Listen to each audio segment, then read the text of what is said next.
अब पार्लियामेंट चलेगी तो सवाल होंगे, तो सरकार जवाब मांगे जाएंगे, मंत्री जवाब मांगे जाएंगे। आप इतना पैसा लगा रहे हो फिर भी विकास क्यों नहीं हो पा रहा है? आप स्कूल बंद कर रहे हो, ठेके खोल रहे हो नशे के, और जब तक सवाल का जवाब नहीं मिलेगा तब तक ये विरोध जारी रहेगा विपक्ष का। संसद तीसरे दिन भी आज जो है वो स्थगित हो रहा है, बार बार एडजर्नमेंट्स हो रही हैं। आज़ाद समाज पार्टी के चंद्रशेखर आज़ाद साहब हमारे साथ हैं। सर, जो मुद्दे हैं जो सरकार को घेरने की कोशिश कर रही है विपक्ष, उसमें क्या फेल हो रही है, ऐसा लग रहा है?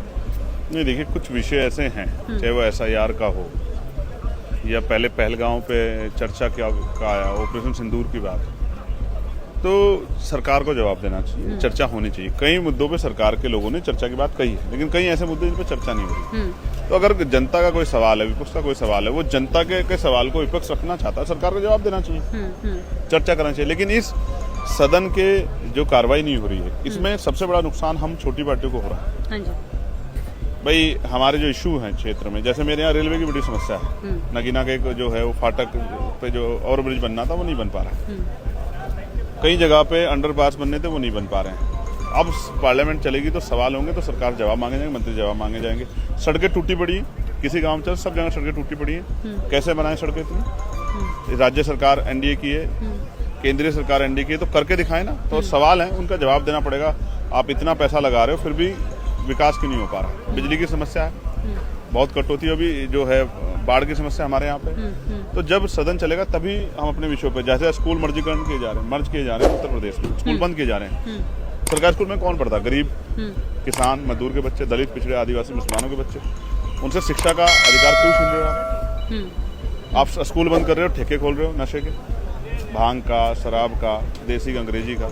तो ये कौन सी नीति है जिससे जो है गरीबों के बच्चों के भविष्य का रास्ता बंद किया जा रहा है? तो इन सब पे सवाल होंगे, वो होंगे तब जब सदन चलेगा। तो मैं तो दोनों पक्षों से कहूंगा कि सदन चलना चाहिए। सर, ये जो कांवड़ यात्रा को लेकर कुछ दृश्य जो सामने आ रहे हैं, इसको लेकर भी एक कंट्रोवर्सी हो रही है, कुछ लड़कियां जो है नाचती हुई दिखाई पड़ रही हैं, इसके ऊपर आपका क्या कहना है? जिस तरह से जो मतलब एक क्योंकि प्रमोट किया जा रहा था कांवड़ यात्रा को। देखिए, मैं धार्मिक आस्था का विषय है और कावड़ आज खत्म भी हो गया, तो इस पर कोई टिप्पणी करना अनुचित है। जब उससे दिक्कत हो रही तो उस पर टिप्पणी की गई है। ये नहीं कि अगर मैं जो किसी चीज का समर्थक नहीं हूँ तो उसका विरोध करूँ, ये मेरी नीति नहीं। अगर कुछ गलत होगा, कावड़ियों के भेष में जिन लोगों ने हिंसा की है, गाड़ियां तोड़ी है, लोगों को नुकसान हुआ, उनके लिए हमने सवाल खड़े किए। लेकिन हमने सरकार से मांगी थी कि पॉलिसी ऐसी हो कि आम जनता को परेशानी हो, कावड़ी की जो जिनकी आस्था है कावड़ में, उनको परेशानी हो। धार्मिक विषय, आस्था का विषय, वो सबका अपना अपना है, कोई मानता है, कोई नहीं मानता। उस पर मैं समझता हूँ कि मेरा कोई मत नहीं है। मेरा मत सिर्फ इतना है कि धार्मिक आस्था हो लेकिन वैज्ञानिक दृष्टिकोण को पीछे न रखा जाए।